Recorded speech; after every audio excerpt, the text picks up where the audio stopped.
Bueno, muchísimas gracias. Vamos a arrancar con esta última sesión antes de la comida.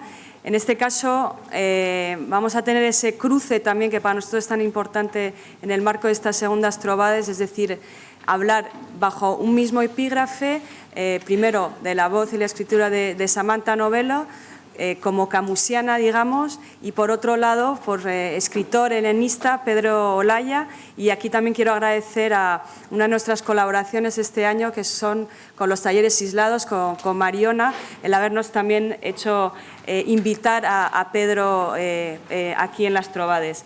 Bueno, pues nada, les dejo primero con Samantha, luego con Pedro y en ese cruce de final de mañana. Merci.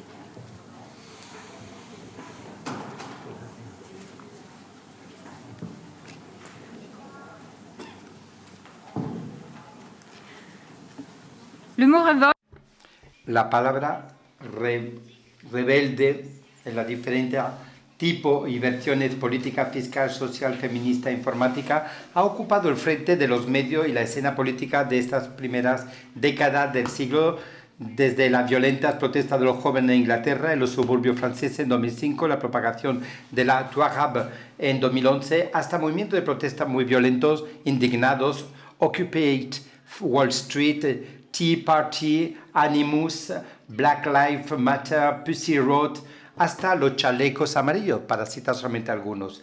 ¿Pero qué es este tipo de rebeldía? En términos sociales normalmente se utiliza para delimitar una definición negativa de falta de obediencia o incluso falta de autoridad, y casi es sinónimo de rebelión, pero en inglés rebellion lo que hace es determinar un movimiento espontáneo de insurgencia destinado a cambiar líderes o forma política, pero sin tocar la estructura profunda de la sociedad, sus normas y sus valores. Mientras que revolt en inglés está más bien asociado a golpes de Estado, revoluciones políticas, y trasciende del concepto de resistencia como una actividad política de desafío dirigida a la rebeldía y la ruptura de un orden establecido. Esto, a pesar de todos los esfuerzos de análisis para definir la palabra de rebelión, el fenómeno es difícil a analizar. La dificultad a teorizar la rebeldía es el hecho porque la rebeldía normalmente tiene un tono afectivo muy negativo. La rebelión es una reacción espontánea suscitado por la cólera, el odio y el desprecio. Al final del siglo XIX, en su psicología de los grupos, se insistía sobre el psicólogo Gustave Le Bon retomaba esa dimensión ilógica de los fenómenos. Hay que esperar casi un siglo para que en el futuro de la rebeldía, la psicoanalista Julia Kristeva examine la rebeldía con su valor de oposición política a la autoridad, para detectar, cito, la versión laica de esta negatividad que caracteriza la vida de la conciencia cuando intenta mantenerse fiel a su lógica profunda, que consiste en un cuestionamiento radical de uno mismo por un retorno retrospectivo, que es el principio mismo del pensamiento. Lo que interesa el análisis de Kristeva es que observa en ese movimiento de volver nuevamente para dar la vuelta, no solo una lógica, sino también implicaría una anamnesis, en griego una reminiscencia, o incluso un acto que evoca el pasado mediante el cual el sujeto, con la ayuda del psicoanálisis, descubre el límite. El léxico de Kristeva recuerda el argumento de Albert Camus, que viene con esa frase, me rebelo, luego somos. Y ella más bien lo dice para tomar distancia y lo cambia por me rebelo, luego estamos por venir. Por tanto, vemos que efectivamente hay una lógica de consumerismo a nivel planetario, hace flexible y precario la capacidad individual de rebelarse, como se ha dicho anteriormente, y de dar un valor enorme en una realidad que no tiene sentido. De ahí toda una serie de nuevas enfermedades en la sociedad contemporánea. La dimensión colectiva es de dejar el sitio a un fenómeno más íntimo, una rebeldía individual que a través de la relación terapéutica con el psicoanálisis viene a definir la sociedad. Y esto aparece también en los estudios más recientes en torno al arte de la rebeldía individual y anónimo, ilustrado por los piratas informática o lo que denuncia la cosa como Snowden o Agence. Por lo tanto, ¿cómo los textos de Albert Camus podría mostrar esa versión actualizada de la rebeldía? Ver qué es lo que ocurre entre esta sociedad mediatizada, sobreinformada, y la que constituye el fondo que Camus publicaba bajo el título del hombre rebelde. También se intentaba liquidar este ensayo como un pathos muy difícil de comprender hoy en día y que pertenecía a una época ya pasada. El propósito de mi intervención no quiere ser un análisis arqueológico, pero más bien entender ese pathos con el fenómeno de la rebeldía. El enfoque de Camus a la rebeldía no es inocente. Él coge de la fenomenología y precisamente de la técnica de reducción filosófica desarrollado por Max Heger, un método riguroso que intenta aplicar en el ámbito político y poner o cuestionar los actos de rebeldía. Esta lógica no proviene de la razón teórica o instrumental, sino de la afectividad y más aún de una relación compleja entre los diferentes niveles del sentir humano, donde Camus indica la condición casi trascendental de un renacimiento personal, así como sociopolítico y cultural. La originalidad de Camus es que da un valor a la dimensión afectiva que Camus reconoce a la rebeldía como un fenómeno de amor, dándonos un instrumento que nos permite comprender el presente. Es en el mito de Sísifo, y que apareció en 42 en su obra, que él empieza a hablar del perfil del rebelde como una existencia que quita la noción abstracta del pasado, evocando la narración mítica, la dimensión singular y particular de una conducta y de un estilo de vida rebelde. Y ahí se encarna la grandeza del ser humano, que está precisamente, y lo cito, en la contestación, en la página que dedica a la aventura y el absurdo.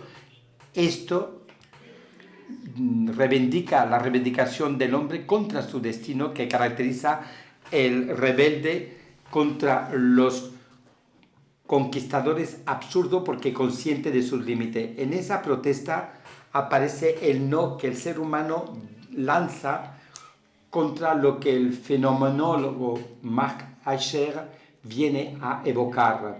Contrariamente al animal que solamente puede decir sí a la verdad, incluso cuando huye de ella, el ser humano es capaz de sustraerse a la lógica determinista que tiene su destino por un conducto mucho más propio hacia él mismo. Un ser humano se impide, como se dice en la novela de El primer hombre, es decir, que frente a la violencia y la angustia de la muerte a la cual la vida del animal está soldada, el ser humano revela una excentricidad respecto a ese medio propio en el cual él puede nacer, y que puede ser, como el caso del padre de Camus, un lugar de pobreza y de abandono y de violencia. Su excentricidad consiste en que el ser humano puede impedir que esa energía vital pueda lanzarse en el mundo, midiendo su impulso y dirigiéndole hacia actos que no se reducen a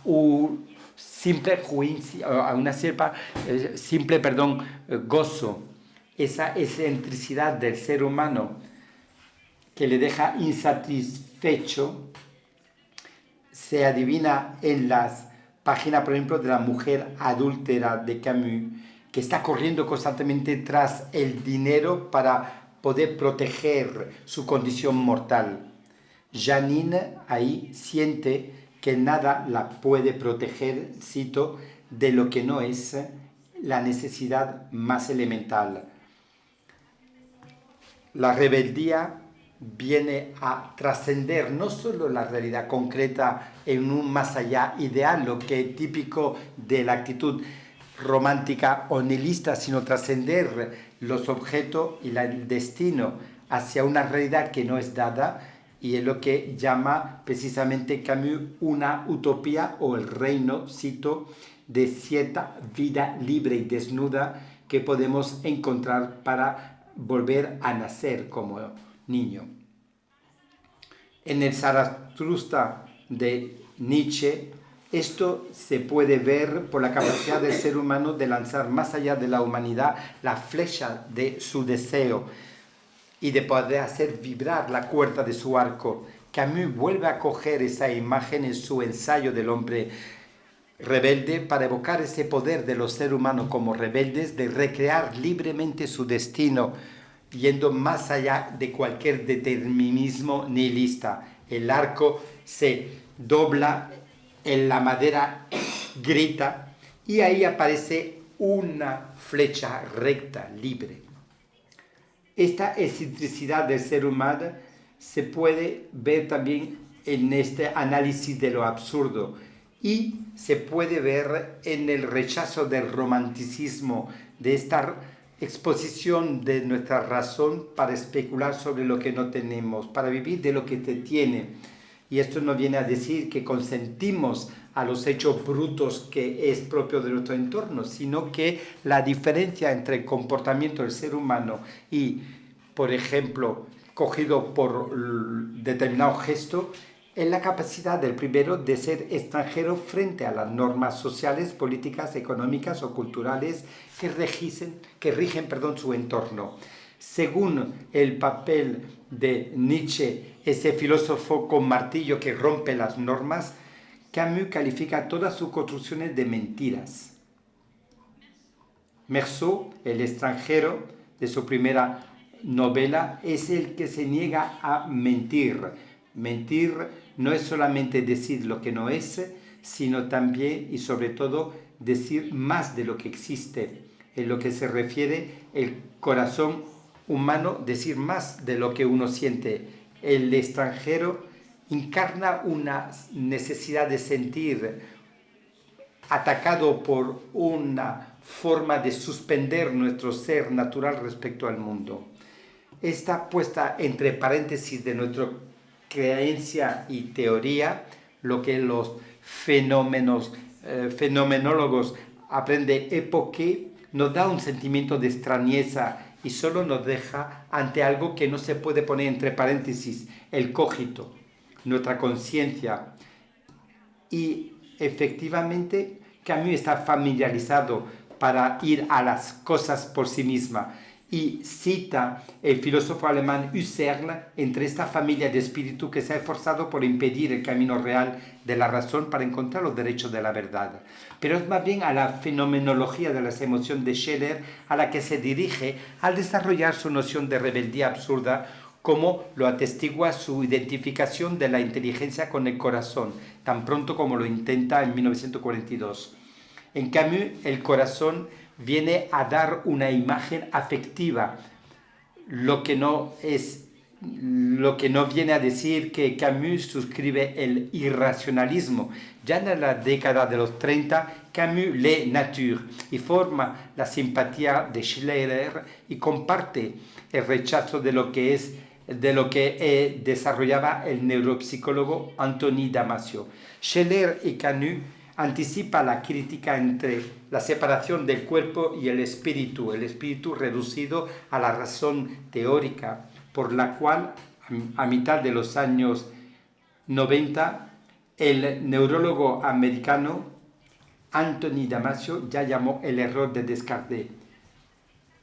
Por lo tanto, aquí vemos lo absurdo, al igual que la suspensión hace un barrido sobre cierta actitud natural o inconsciente respecto a la realidad, neutralizando el poder de la razón para volar más allá de lo que aparece. Gracias a esta reducción filosófica, el pensamiento, la inteligencia. Y aquí vemos, asociado íntimamente con Camus, no al cuerpo como un objeto de conocimiento, sino a la carne como un cuerpo vivo. La conciencia absurda se caracteriza por un tipo de plenitud expresiva que le permite resonar a los demás y que acompaña alguna experiencia religiosa o estética o algunas actividades como la de caer enamorado. Contra la proyección adulta que selecciona los objetos y se concentra sobre algunos en particular según una economía. La conciencia interna es comparable a una intensa iluminación panorámica diaria que se enfoca en la nada y de este modo permite el profundo enriquecimiento de la experiencia y el renacimiento del mundo en su prolijidad, como dice Camus, caracterizado por una apertura máxima al mundo asociado con la alegría y una felicidad singulares. Y esto se caracteriza por una apertura al mundo y una especie de plenitud expresiva que permite entrar en resonancia con los demás y con el mundo, no de forma caótica, sino según una precisa gramática universal. Es lo que Sísifo, el héroe trágico y rebelde del mito de Camus, experimenta mientras reflexiona sobre lo absurdo de su tarea en el infierno. De la misma manera, el hombre absurdo, cuando contempla su tormento, silencia todos los ídolos. En el mundo volvió repentinamente a su silencio las 1000 pequeñas voces que se maravillan ante la elevación de la tierra. Invitación de todos los rostros. Son el reverso necesario y el precio de la victoria en el propio destino. Podemos imaginar aquí Sísifo feliz. Esta felicidad de Sísifo está asociado a la reducción filosófica de Scheler, que se caracteriza por el corchete de todos los mecanismos de selección de datos adoptados. A este punto, simplemente la supresión del filtro del sentido común y de las ideas recibidas, ilustrada, por ejemplo, del Don Juan en la esfera sexual o por Meursault en la novela El extranjero. Y luego la supresión del filtro selectivo del esquema corporal que, por ejemplo, podemos ver en el esfuerzo físico de Sísifo para elevar la roca arriba en la cumbre y cuyo trabajo realmente le cansa. Este enfoque viene a abrirse sobre el enfoque al mundo. Es la apertura del órgano de la percepción que con Augustin y Pascal Scheler llama orno enamoris, u lógica del corazón, y que Camus precisamente va a identificar en la disertación que se puede hacer. Es la lógica del corazón que permite percibir el valor intrínseco por útil de lo que es y fuera y más allá de cualquier otro valor de utilidad de la cosa para la satisfacción de nuestros impulsos vitales. Sísifo experimenta esta sensación a través del cual el ser humano directamente se pone en relación con otros de manera afectiva. El otro se presenta, según nuestra percepción interna, no como objeto de experiencia, sino como sujeto vivo que expresa su sentimiento a este nivel, que es un nivel muy básico y original del sentir y que se llama la unipatía. El ser humano participa a la expresión del otro y que puede ser unipático o cósmico cuando la relación de participación afectiva se extiende a la expresión del mundo como un organismo vivo cuyas múltiples formas se manifiestan en la misma llama pura de la vida. Es en esta forma de unipatía a la que se refiere Camus en el capítulo dedicado a Prometeo en El hombre rebelde.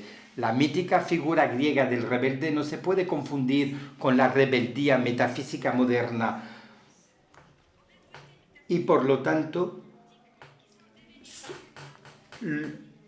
los rebeldes se sienten incapaces de poder tener esas raíces directas. Los griegos antiguos sí que creían al destino, pero sobre todo a la naturaleza en la cual participaban a través de un acto de gozo del hombre elevándose hacia lo divino. Y no había para los griegos los dioses de un lado y por otra parte los hombres, sino grados que permitían los unos llegar a los otros. Eros siendo la pulsión cósmica que alían precisamente los diferentes grados. Esta actitud de amor se resume en el axioma todo va bien, que aparece en Camus la palabra sagrada de los héroes rebeldes, que van hasta Prometeos, pasando por Edipo y Sísifo. Desde su disertación sobre Plotino y San Agustín, Camus insiste en la visión maniquea de un mundo compartido entre el bien y el mal. Para lo griego, en el universo hay más errores que crímenes. El único crimen es la desmedida. Culpabilidad, juicio, pertenece a un grupo, forma de interpretar la cosa, lo que la disposición unipática se apartó completamente. Y es lo que precisamente provoca la ira de Meursault cuando se combate precisamente esta manera criminal de algunos respecto al ser humano. La unipatía es lo que permite al extranjero, cito, el abrirse a la tierna valoración del mundo en los últimos momentos de su vida. Viendo ese mundo tan fraternal, Meursault siente que fue feliz y aún lo estaba. La felicidad de Sísifo y de Meursault, Camus opone la felicidad de las piedras y el primer grito de la sensibilidad, que es la esperanza. En el hombre rebelde, Camus describe la esperanza como esa fuerza que arranca a los seres humanos a la soledad de una existencia encerrado en sí mismo en la citadela silenciosa del ego y les tira por encima de los muros en un pulso de trascendencia de sí mismo y con ese destino común de los seres humanos para ir al encuentro de lo que aún no es o de ese otro que viene hacia nosotros como extraño. Con Epicuro y Lucrece, estos protagonistas de la transición del pensamiento griego antiguo al pensamiento cristiano, que Camus considera como una expresión de odio hacia el mundo, el alma paralizado por el horror de la muerte se calla, neutralizando la capacidad de unipatía. Epicuro levanta murallas alrededor del hombre y fabrica la citadela del orgullo egocéntrico que Scheler define como la incapacidad de ver más allá de sí mismo y poder percibir el valor de los demás, lo que es típico del mecanismo de la envidia propia del sujeto enfermo con resentimiento. El hombre con resentimiento y que Schleller conocía, utilizaba los estados afectivos negativos y que podemos encontrar en los textos de Camus. Este hombre de resentimiento está caracterizado por un desorden de sentimientos personales debido a una negación de los estados afectivos, el deseo de vengarse, la envidia, la malicia, que se convierten en algo tóxico y provocando así una deformación casi permanente de poder percibir los valores de este ordo amoris, que es una condición a priori afectiva de nuestra inteligencia. El estudio que Scheler va a dedicar al resentimiento constituye una fuente fundamental para el hombre rebelde, así como una diana polémica en torno al estudio sobre la rebeldía y el hombre viene a esbozar el orgullo europeo, y Camus va a indicar en este individuo contemporáneo representado en la caída la importancia de una lógica afectiva que desprecia el otro, el mundo, y llegando a lo que Camus y Chalère llaman como una renuncia. Este desorden del corazón consiste en una reducción progresiva del sentir humano que va de el todo va bien hasta el campo de concentración o de exterminio de la realidad contemporánea. Por lo tanto, esta reflexión de Camus reside en que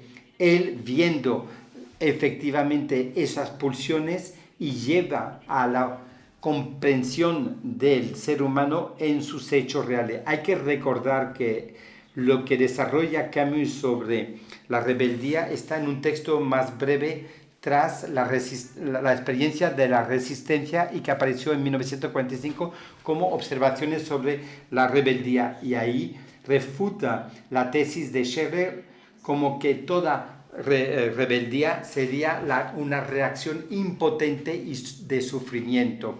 Camus mantiene que la rebeldía y la resistencia de aquellos que eligieron la lucha contra los nazis no es el hecho de un odio que directamente ligado a una reducción nihilista. La resistencia atestigua, por el contrario, el desarrollo del amor en sí mismo y cuya fuente es un principio de actividad sobreabundante y de energía.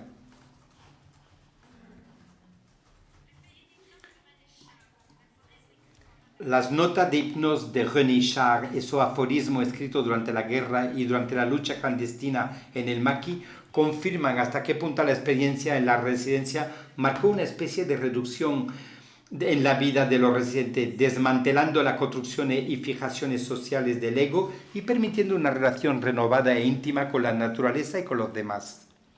Camus llama a Char poeta de nuestro renacimiento y coloca la poesía, cito, cerca del amor, es porque estos lo que demuestran en su aforismo es una rebeldía del resistente que está directamente en la unipatía, pero que va más allá de la fusión afectiva y que por lo tanto puede verse, por ejemplo, por la indiferencia del extranjero. La amistad y el amor que Camus ve en la resistencia aparece en la egopatía, unipatía como la condición misma de la simpatía, y ahí vemos esa capacidad para sentir con el otro, que es fundamental a la comprensión del otro. Lejos de reducirse a una forma egocéntrica de traer los demás a mi propio yo o ver a nivel cognitivo que el otro sufre, sin por ello verse afectado de lo que Scheler llama la empatía, el consentir o la simpatía designa un estado afectivo crucial desde el punto de vista político y ético, caracterizado por un movimiento de salida fuera de sí para entrar en relación con el otro y más allá de los papeles sociales, el consentir y sentir lo que el otro sienta, lo que activa la solidaridad. La rebeldía deja salir la energía y lo integra con la dimensión personal que se desarrolla en la relación de los demás a través de un acto de renovación, de salir de sí mismo, y lo que los psicólogos llaman un emotional unsharing, y lo que Camus llama la trascendencia horizontal o aún una trascendencia viva. La reducción absurda permite alcanzar la máxima apertura afectiva que es necesaria para refundir una ética de la solidaridad más allá de las explicaciones metafísicas o lógicas. Es situándose en este plano trascendencia de sentirse con el otro que la rebeldía crea valores, el de la vida, la dignidad, de la grandeza del ser humano y de su libertad, yendo más allá de la indiferencia por una elección donde el amor es la condición casi necesaria a priori emocional que permite en ese horizonte metafísico el encontrar en el acto de la rebeldía redes o razones que las razones no conoce, ya que releva de una lógica del corazón propio y de ese sentimiento de extraño amor extraño porque reduce la experiencia ordinaria del amor sexual o romántico de nuestro propio entorno, a través del cual todo ser humano es capaz de percibir no solo los valores y una jerarquía entre los valores, sino el portar nuevos valores existentes a través de un movimiento que permite elevar y aumentar dichos valores. Por el contrario, la rebeldía metafísica inaugurada por Epicuro y Lucrecio y que culminó en la rebeldía histórica y las revoluciones de la Europa moderna, se caracteriza por un desorden del corazón, incluso una actitud de odio o de amor herido, atestiguada por la implementación de una lógica defensiva de cierre en el mundo afectivo. La rebeldía metafísica reacciona a la conciencia inicial del destino mortal común, presenciado por el grito de rebeldía de Meursault, por una retirada al ego, esa construcción de una razón temerosa que, según Camus, funda el modelo inmune de la política moderna. Es a partir del siglo XVII que el individuo se rige como un elemento primero del cuerpo político. El atomismo epicúreo se aplica a la esfera incierta y arriesgada de la acción humana para garantizar a la sociedad una especie de inmortalidad sorda y ciega, una muerte inmortal que representa la única felicidad posible. De ahí la desconfianza de Camus sobre la nación moderna del Estado, también soberana y totalizando el átomo social que lo constituye, y se convierte en una abstracción terrorista en la era del totalitarismo. En los años posteriores a la guerra, el escritor francés comparte con algún intelectual y amigo socialista libertario en Europa y Estados Unidos el proyecto federalista de disolución de fronteras, concebido como el equivalente de los muros del ego erigido entre estados-naciones que se plegaron orgullosamente sobre sí y manteniendo únicamente relaciones de poder y fuerza. En el programa de los grupos de enlace internacional en 1949, Camus indica isla de resistencia a la tecnocracia y a la violencia del Estado en las comunidades de mujeres y hombres que no se basan en vínculos biológicos o ideológicos, sino que están arraigados en una solidaridad espontánea a nivel del consentimiento, capaz de alimentar, cito, una amistad internacional concreta expresada por una ayuda de materiales pero no burocrática y una red de comunicación libre e independiente. Lo que neutraliza el carácter esencialmente solidario y generoso y creativo de la rebeldía al cortar la acción humana de sus raíces afectivas en los niveles de la unipatía y el consentimiento es precisamente la reducción del ser humano al individuo, identificado a los roles sociales.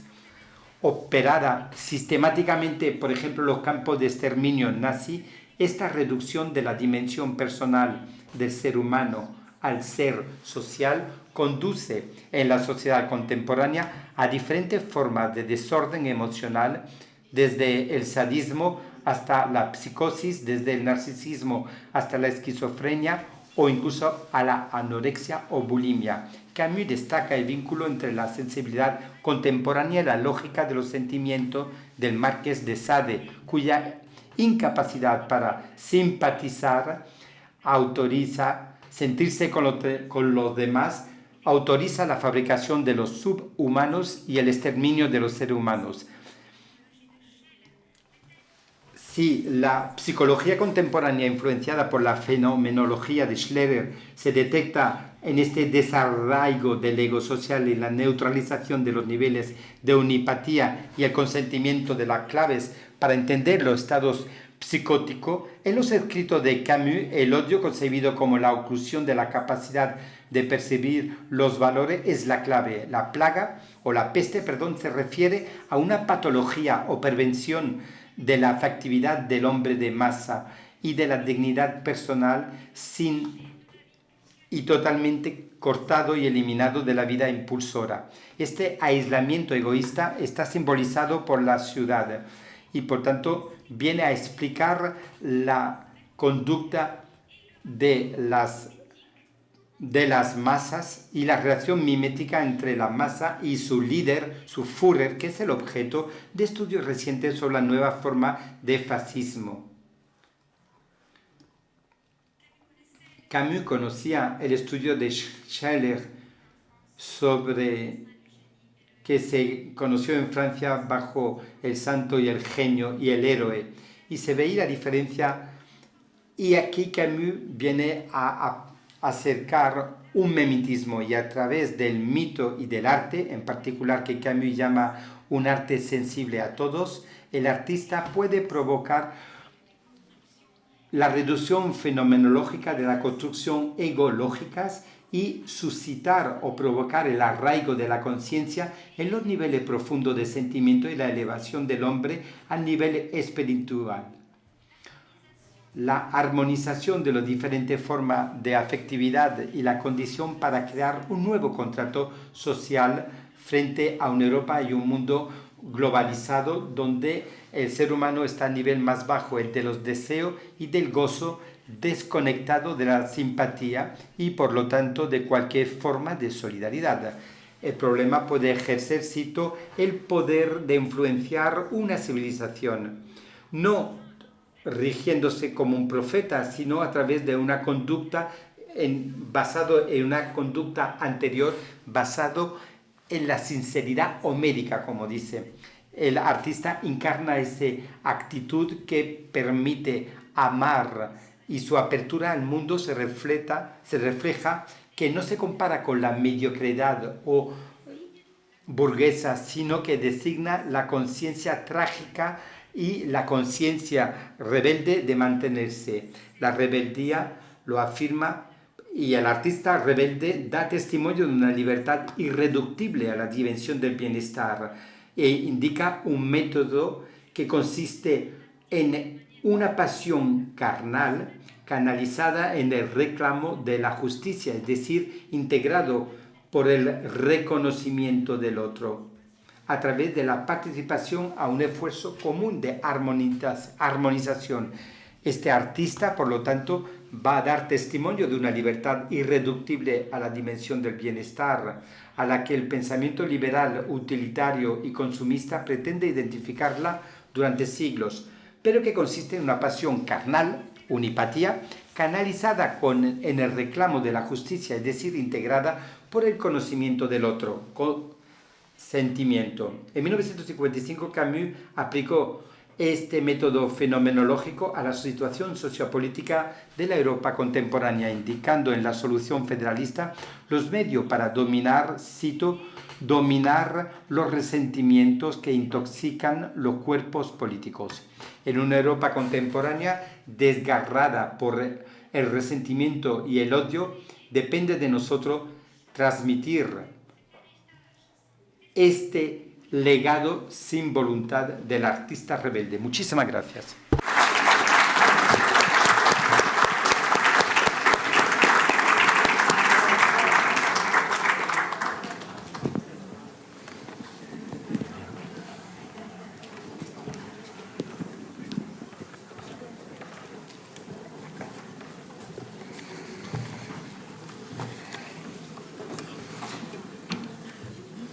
Buenas tardes.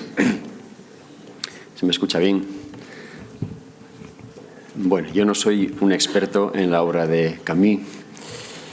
Por eso me siento muy honrado de que los organizadores de estas trovadas literarias en su honor hayan pensado en mí para esta reflexión sobre la rebeldía.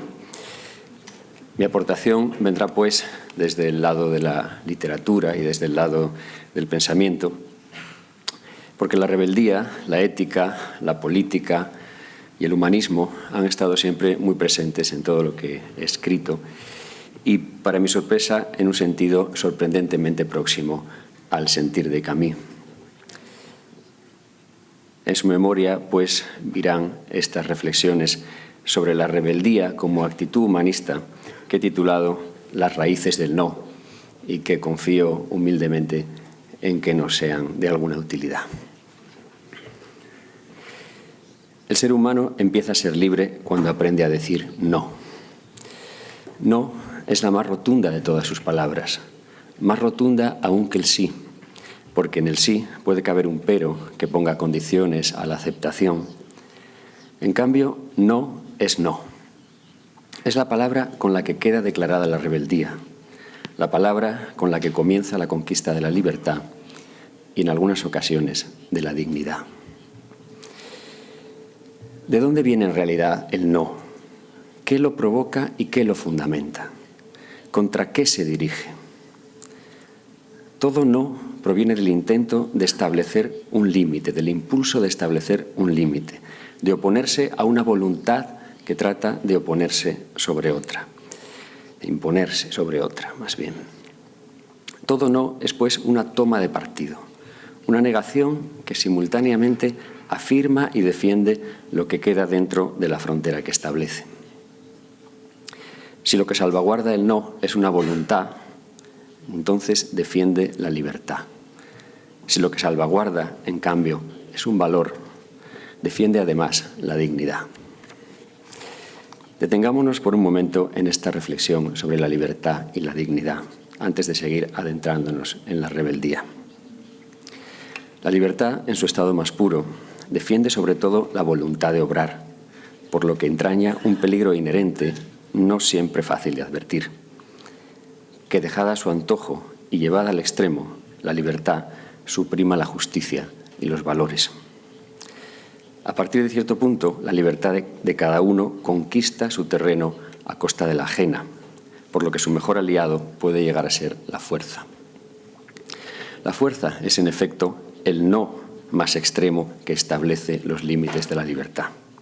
Y la pugna entre las libertades dejadas a su antojo termina instituyendo el imperio de la ley del más fuerte. En este contexto, poco deseable, pero ratificado reiteradamente por la historia, el concepto de rebeldía se aviene fielmente a su sentido etimológico latino de re bellum, de responder a la guerra con más guerra, de constante conflicto de intereses en nombre de la libertad y saldado habitualmente por la fuerza. Hay algo, sin embargo, en la conciencia que nos dice que esa rebeldía no conduce a un estado de equilibrio y de paz, porque la libertad que otorga va unida a la injusticia, porque no es otra cosa que un pulso de egoísmos y porque sus conquistas solo durarán lo que dure la fuerza. Algo nos dice, pues, que hay una rebeldía distinta a la de responder con más guerra a la guerra, una rebeldía de raíz diferente, cuyo anhelo no es ampliar la propia libertad de forma indefinida, sino ganar y proteger un territorio donde puedan existir la dignidad y la justicia. Tal rebeldía nace del insufrible sentimiento de indignación ante lo injusto, no del deseo frívolo de ver cumplida siempre la voluntad de uno. Tal rebeldía afirma la existencia de un misterioso respeto entre los hombres, recóndito, intuitivo y previo y ajeno al que impone la ley. Tal rebeldía es un no que defiende valores, no intereses. Una acción de ruptura que aspira, sin embargo, a la consecución de un orden frente a la crueldad de lo arbitrario. Un elemento de civilización, en suma, porque no existe más civilización que la que une a los hombres contra el abuso y la barbarie. Esa rebeldía, como actitud, se aviene sin saberlo a su nombre griego de epanástasis, de volver a ponerse de pie, de levantar algo caído. Es la indignación que aspira a reparar la dignidad violada. La rebeldía que aspira a limitar la libertad y la fuerza para que pueda darse la justicia. De esa hablaremos hoy en homenaje a Albert Camus. Durante siglos y en casi la totalidad de las culturas, el fundamento último de la justicia estuvo remitido a la divinidad. De este modo, la ética fue para muchas sociedades la mera acatación de un código moral de conducta, fijado en mandamientos, en prácticas o en leyes, cuya bondad tenía como garantía incuestionable el origen divino. Hijos de este principio son el absolutismo y el dogma. El poder terrenal sancionado por el celestial y el monopolio de la verdad puesta en manos de los administradores de la fe. Y así como la libertad absoluta no deja espacio para la existencia de valores, la existencia de valores absolutos ha suprimido siempre de manera simétrica el espacio para la libertad. Haciendo de Dios un juez celoso de la observancia de tales valores, las religiones dogmáticas cometieron todas su mayor pecado: ejercer la justicia en el nombre de una divinidad incognoscible. Los repetidos crímenes de sus representantes en la tierra, príncipes y clero, y la desconcertante conducta de Dios, inexplicable en muchas ocasiones a los ojos de nuestro humano instinto de justicia, fueron alimentando progresivamente el conflicto entre los hombres y la llamada justicia divina. Y llegado el momento, queriendo deshacerse del juez, hubo revoluciones que acabaron por matar a Dios. Así, abolido el origen divino del poder terrenal, los valores se vieron forzados a encontrar un nuevo fundamento. Esta vez aquí, como un asunto entre nosotros. El redescubrimiento de la soberanía popular por algunos filósofos de la política ofreció una esperanza para la fundamentación de la justicia. Pero pronto nuevas formas de absolutismo y de terror vinieron a sentarse sobre la tinta fresca aún del contrato social de Rousseau. En esta caída del fundamento ético desde el cielo hasta el suelo, el desprecio de la moral clerical y burguesa se tradujo para algunos en el desprecio de toda reivindicación moral y en la proclamación de la historia como relato de sucesivas formas de dominación y de servidumbre, carentes, sin embargo, de principios deontológicos.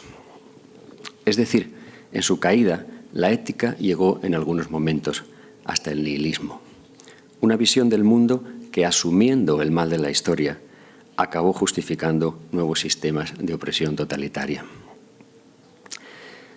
En regímenes menos extremos entre el absolutismo teocrático y las revoluciones totalitaristas, el parlamentarismo decimonónico, el republicanismo moderno y las constituciones liberales fueron reconociendo en sus textos valores y derechos para el conjunto de la sociedad, pero entregaron el poder a la alta burguesía y a los oligarcas, consolidando poco a poco el escenario de una engañosa ficción democrática en la que sutilmente la ética tiende a confundirse con el derecho, la justicia con la ley y la legitimidad con el voto y los valores con los intereses del poder.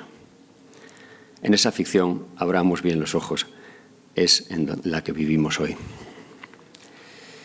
Descartados, pues, los intereses del poder, el nihilismo y la divinidad como fuentes de las que emanan los valores, el desafío ético de descender a por su fundamento legitimador hasta lo más profundo de la conciencia y de aquilatarlos con libertad en la reflexión y en el diálogo, se convierte, como ahora veremos, en una tarea humanista y rebelde.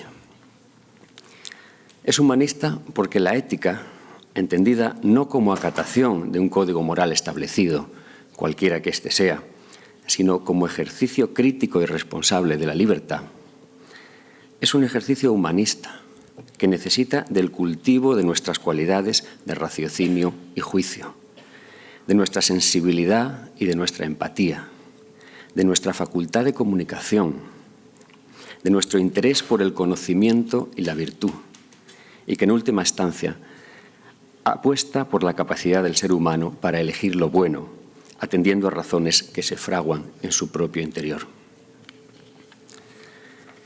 Y es rebelde porque el humanismo del que hablamos, más aún que el cultivo de unos conocimientos y unas cualidades para crecer haciéndonos mejores, ha sido siempre una actitud de resistencia frente a la hostilidad del hombre con el hombre. Esta actitud de rebeldía en nombre de lo humano se asienta en el convencimiento de que los destinos no están establecidos, de que nos corresponde a nosotros confirmarlos y de que el egoísmo y la fuerza se hacen con el poder para usurparnos esa potestad. La rebeldía sabe que el poder se legitima con enorme frecuencia sobre un relato interesado, tendencioso y falso, y para desenmascararlo busca la verdad. Por eso la verdad es siempre subversiva. La rebeldía distingue el interés del valor. distingue la justicia de la ley. Conoce que la legitimidad es mucho más que el voto y aprecia el derecho, pero no admite nunca que éste ocupe el lugar de la ética. La rebeldía sitúa los valores en un lugar más alto que las leyes, pues sabe que las leyes no son sino el intento, siempre perfectible, de que los valores lleguen a hacerse realidad un día. La rebeldía cree en la desobediencia cuando las leyes faltan contra los valores que han de legitimarlas. Cree en la desobediencia colectiva y reivindicativa como llamada al diálogo para buscar un nuevo consenso sobre la legitimidad moral de la ley. Y asume convencida que las leyes nunca mejorarían si no hubiera personas valientes, con altura moral y sentido de la justicia, superiores a los del derecho en vigor. La rebeldía, a diferencia de la revolución, no aspira a imponer desde arriba una idea cerrada del bien. Aspira a ir conquistando desde abajo y desde dentro terreno para el bien, a ir definiéndolo entre todos conforme al interés común. Aspira a explorar el espacio intermedio entre las pretensiones de la libertad y de la justicia y hallar un equilibrio cada vez más perfecto entre ellas, sabiendo, sin embargo, que ese equilibrio será dinámico y que nunca podrá estar definitivamente conseguido. La rebeldía, a diferencia del totalitarismo y la revolución, traslada el respeto de los valores y las leyes del campo de la fuerza al campo de la convicción. Es en esto también un empeño humanista, pues sabe que la verdadera legitimidad tiene su base en la voluntad común y en el consenso, mientras que la legitimidad, entre comillas, de lo impuesto por la fuerza termina cuando ésta declina o cuando sucumbe ante otra mayor. La convicción pone a su favor la voluntad del otro, generando en él una fuerza interior aliada que, nutrida por razones que comparte, sustenta por sí misma la acción. La coacción, en cambio, tiene como enemiga la voluntad del otro.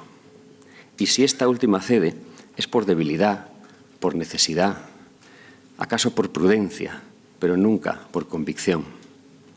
Por eso, la rebeldía contra lo impuesto por la fuerza es siempre un acto cargado de legitimidad. La rebeldía busca su legitimidad en la conciencia, esa fuerza interior del ser humano para indagar en busca de la verdad, indagar a conciencia, decimos. Esa extraña fuente de certeza que llevamos dentro y a la que no podemos oponernos sin la perturbadora sensación de estar faltando contra nosotros mismos, negando una justicia íntima que se expresa en nosotros y que sabe muy bien si mentimos o no. La rebeldía como actitud humanista puede ser rastreada a través de los siglos en multitud de gestos, de hombres y de mujeres, unidos tanto al éxito como al fracaso. O por mejor decir, recompensados unas veces por la victoria plena y otras, muchas de ellas, solo por una victoria moral. Esta actitud de rebeldía tiene una historia larga y humilde, pero existe al menos desde el remoto día en que Homero comenzó a buscar lo que constituye la dignidad humana y no ha dejado de existir desde entonces. Sobre esta dignidad común a todo ser humano, nuestro homenajeado Albert Camus dejó una reflexión que es a la vez una clara advertencia. Si los hombres no pueden remitirse a un valor común, reconocido por todos en cada uno de ellos, habrá que concluir que el hombre resulta incomprensible para el hombre. El hombre en rebeldía exige que tal valor común sea reconocido claramente en él, porque sospecha o sabe que sin ese principio el desorden y el crimen reinarán en el mundo. Yo añadiría ahora, para concluir, que el reto eterno de la actitud humanista como actitud de rebeldía es identificar en el conjunto de los seres humanos un denominador común irrenunciable, delimitarlo con una línea roja llamada dignidad, hacerlo respetar e ir ampliándolo a fuerza de conquistas frente al egoísmo. El futuro del hombre se encuentra amenazado por él mismo. La perversión a la que habremos de enfrentarnos mirando hacia el mañana no será ya la secular explotación del hombre por el hombre, sino algo más terrible todavía, la silenciosa indiferencia del hombre hacia el hombre. La condena del grueso de la humanidad a la marginalidad de un sistema pensado para satisfacer el egoísmo de unos pocos. La alternativa a esa perversión se llama rebeldía consciente. El ser humano no puede realizarse plenamente sin libertad, justicia ni recursos. Y la rebeldía que necesitamos hoy no tiene otro objetivo que lograr que estos bienes vitales existan para todos. Muchas gracias.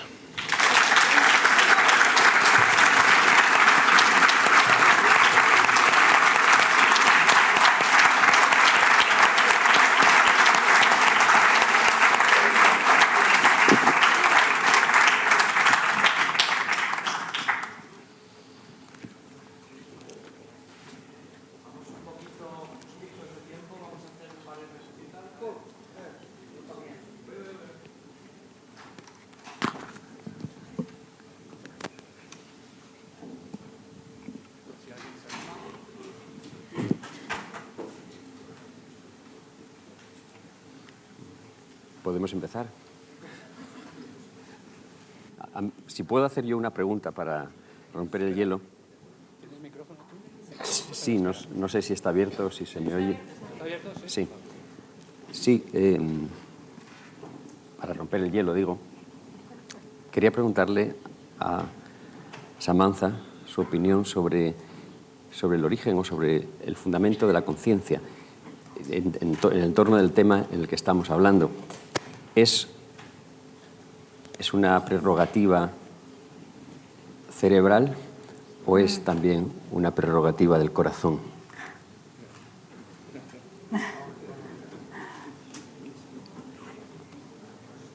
Alors. Bueno.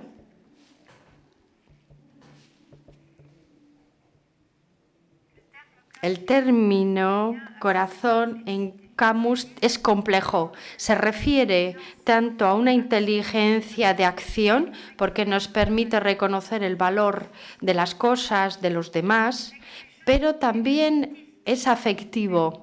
Así que es mucho más que una razón, es otra cosa que intelectual. Me voy a referir al error de Descartes, porque sobre todo en lo que es el enfoque filosófico, nos hemos acostumbrado en el pensamiento occidental a dividir, a oponer, a llegar a un dualismo entre lo que pertenece al intelecto y lo que pertenece al cuerpo y, por lo tanto, a la sensibilidad. Pero es un problema nuestro. ¿Cómo pensar? ¿Cómo pensar en una razón? Pensamos en el idealismo del siglo XIX, en el concepto de razón especulativa, está presente esta necesidad de ir más allá de lo que hace el intelecto. El intelecto aplica formas para conocer cosas, pero la exigencia humana que he identificado, esta conciencia rebelde va más allá de lo que conocemos y de lo que sabemos, y además que nos permite vivir, nos permite supervivir. Así que es algo creativo, racional, pero que no depende del intelecto. Lo interesante en el caso de Camus, y yo creo que extrae de pensamientos, de pensadores que son muy diferentes en lo que es la tradición occidental. Así que va a oponer al idealismo de Hegel, va a oponer, o a Kant, toda una tradición que viene de la filosofía hindú, la tradición griega. Cuando muy joven escribe su disertación sobre la metafísica cristiana y neoplatonismo, une a Platón y lleva a una razón mística, lo une con una razón mística. Y esto es algo que nos sorprende porque se escapa al dualismo. Nosotros necesitamos de orden, es el carácter de la conciencia. La conciencia y el corazón es el corazón lógico y necesita crear otro en el desorden, pero no en función del hecho básico de sobrevivir, sino más bien la necesidad de ir más allá de lo que hay. Encuentro, visto los elementos helénicos, vistos lo que es la filosofía hindú, que va a alimentar a este joven Camus en su enfermedad, en una enfermedad de la que ya hemos hablado esta mañana, el corazón. El único autor donde encontró esta riqueza conceptual es la fenología de Scheler como filósofo evidentemente muy marginalizado, muy excéntrico, o él también excéntrico, que intentó encontrar una imagen, habida cuenta que el corazón es una imagen que viene de nuestra tradición griega, pero que nos sirve para intentar de entender la complejidad del ser humano. Así que la conciencia, desde sus orígenes, está en el acto de revolución, en el hecho de que el hombre es capaz de pensar de otra manera, está la imaginación, la creatividad, etc. No sé si le he contestado a la pregunta. He estado con otra conferencia, ¿sí? Sí, yo simplemente era una pregunta que yo sabía que ibas a contestar en ese sentido de que no somos compartimentos estancos, que no estamos divididos en compartimentos estancos y de esos vasos comunicantes entre la razón y el sentimiento que nunca deberíamos haber separado.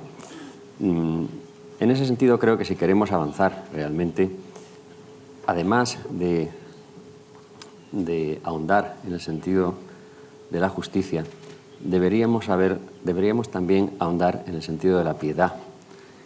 Y esta es una idea que los griegos conocían bien y de hecho tenían también, así como la justicia era una divinidad, también la piedad, Helios, era a su vez una divinidad. Y estaba muy vinculada con el ideario y con la deontología de la política también. No era una divinidad marginal simplemente para el auxilio social, sino que tenía una visión central en la deontología política. De hecho, su santuario estaba dentro del recinto sagrado de los 12 dioses, nada menos. En ese sentido, creo que quizás podamos avanzar si nos movemos en esa dirección y llegar a plantearnos en ocasiones si la forma última de la justicia no tendrá también que ver con la piedad. Creo que podemos dar la palabra al público porque nos queda poco tiempo, me parece, y veo gestos en la sombra.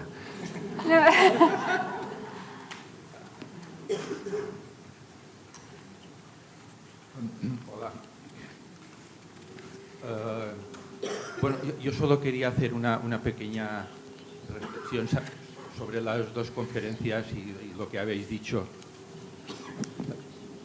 Era un poco sobre el papel de la pedagogía que habéis dicho un poco y de qué es lo que realmente se puede hacer hoy respecto a al tema de la actitud humana ante la injusticia, etcétera, ¿no? Yo creo que hay dos polos que hoy en día no somos capaces entre todos, en Europa, fuera de Europa tampoco, de pasar como valores a las nuevas generaciones. Y son dos polos que quizá parecen opuestos y yo creo que se complementan y que en ningún caso creo que podemos decir que se haya logrado. Uno es la rebeldía.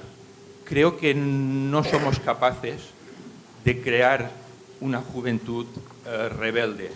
En todo caso, hay pequeñas rebeldías individuales, incluso rebeldías, digamos, conducidas, que a mí me dan un poco de miedo también.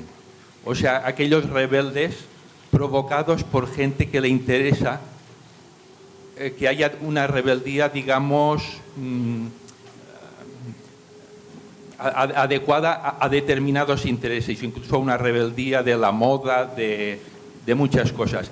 Y el polo opuesto que también me preocupa es el respeto. O sea, hay una juventud magnífica en muchos sentidos en nuestro país, en nuestros países, pero a la vez hay una tentación de huir. No sé si la juventud tiene muy claro, quizá porque nosotros no lo tenemos muy claro, qué es el respeto y qué es la rebeldía. Yo creo que son dos valores complementarios y que no se pueden, quizá por lo que se dijo hoy y también en las primeras conferencias, del sentido de la medida que Albert Camus también de alguna manera exigía, de que la rebeldía también es recrear una nueva medida de las cosas frente a la desmesura. Creo que respeto y rebeldía van juntos y si no somos capaces de pasarlos los dos, va a haber un problema que ya está hace quizá mucho tiempo. Perdón. Muy bien. Bueno, yo voy a contestar muy brevemente para poder dar pie a otras intervenciones. Es evidente que siempre que nos pongamos a hablar de todos estos temas, aparecerá, como de hecho haya aparecido hoy, el tema de la educación en el fondo. La mayor parte de los problemas que existen son problemas de mala educación, por decirlo de una forma simpática. En el fondo, esa es una cuestión indudable. Ahora, ¿cómo se consigue esa pedía, ¿no? Esa paideia, que decían los griegos antiguos, tan necesaria para la existencia de la polis, para la existencia de la sociedad organizada armónicamente? ¿Cómo se consigue esa virtud política? ¿Dónde se enseña? Ahí creo que el propio Sócrates, reflexionando sobre esto en el diálogo que precisamente reflexiona sobre la virtud política, que es el Protágoras, llega a la conclusión, hablando con Protágoras, de que esa virtud la aprendemos de alguna manera pastando como animales libres. Es decir, la vamos cogiendo de aquí y de allá en un empeño que es, por un lado, individual, pero por otro lado es una responsabilidad social de la sociedad en su conjunto. No debemos remitirlo exclusivamente a los docentes, como se comentó antes y se aclaró en este sentido, sino que es responsabilidad de todos, es responsabilidad de los medios de comunicación, es responsabilidad de los organizadores de actos culturales como este, es responsabilidad de todos los niveles de la sociedad. Es algo difícil de precisar en ese sentido, pero es una dinámica que tenemos que darnos cuenta que no podemos esperar que venga dada desde estructuras organizadas para ello, porque de esa manera correrá siempre el riesgo, como la historia ha demostrado reiteradamente, de convertirse en adoctrinamiento. Como no sea algo a lo que lleguemos desde el conjunto de la sociedad y en todos sus ámbitos, puede ser algo muy peligroso y que se vuelva contra la propia esencia de lo que estamos pretendiendo.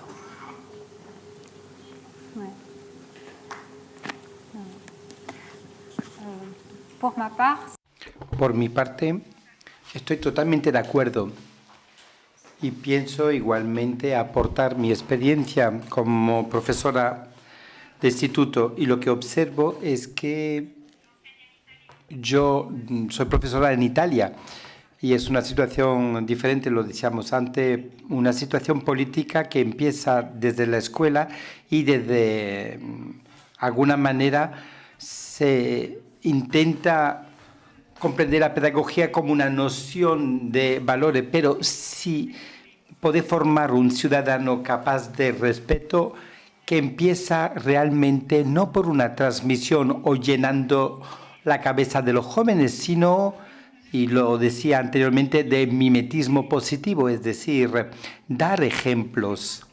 Creo que los adultos tienen, no digo esa misión, pero al menos en la sociedad contemporánea en la cual vivimos, parece que cada vez es más una misión extraña, pero finalmente los adultos que cogen responsabilidades e encarnan los valores que queremos transmitir, porque no los transmitimos en realidad, vivimos dichos valores y viviéndolos creamos un contexto en el cual el respeto es parte integradora. No creo que los jóvenes no protestan, sino más bien que estamos enfermos por ese repliegue en esa situación monstruosa en la cual vivimos. Antes hablábamos del empleo, del uso tóxico de los medios de comunicación. Y algo que nos conecta a los demás, estar conectado, ¿verdad? Pero finalmente estamos todos encerrados en nuestras soledades y nadie consigue intercambiar en una dimensión expresiva un diálogo que sea sincero. Pienso que en la escuela se debería de poner en práctica esta rebeldía como nos enseña Camus. Hay que borrarlo todo, hay que hacerlo, y lo veo cada día. Yo doy clases de filosofía en Italia, estas clases empiezan a los 16 años, pero ya es tarde a ese punto. Hay que desconstruir murallas, habría que repensar la pedagogía en un sentido mucho más ético, mucho más que permita responsabilizar a toda la sociedad. Y hay que preguntarnos lo que hacía Camus en su momento y cuál es nuestro proyecto, porque me da la impresión que no tenemos un proyecto a largo plazo, sino simplemente como reacción para consumir, comprar, vender, alimentar, esa obsesión por la alimentación, pero las personas se alimentan también por el espíritu y por el intercambio a través de los demás. Por lo tanto, es un trabajo muy capilar y profundo el que hay que hacer. Yo quiero subrayar en la respuesta de Samantha la idea de responsabilidad común y la idea de encarnación, que además remite a todo este tema del cuerpo del que estábamos hablando hoy. Y por otro lado también llamar la atención sobre el hecho de que no debemos delegar en los mecanismos del sistema la enseñanza o la formación de este cometido, porque si no, pronto tendremos al ejército dando clases de valores cívicos. ¿O es que no ha sucedido ya? Muchas gracias.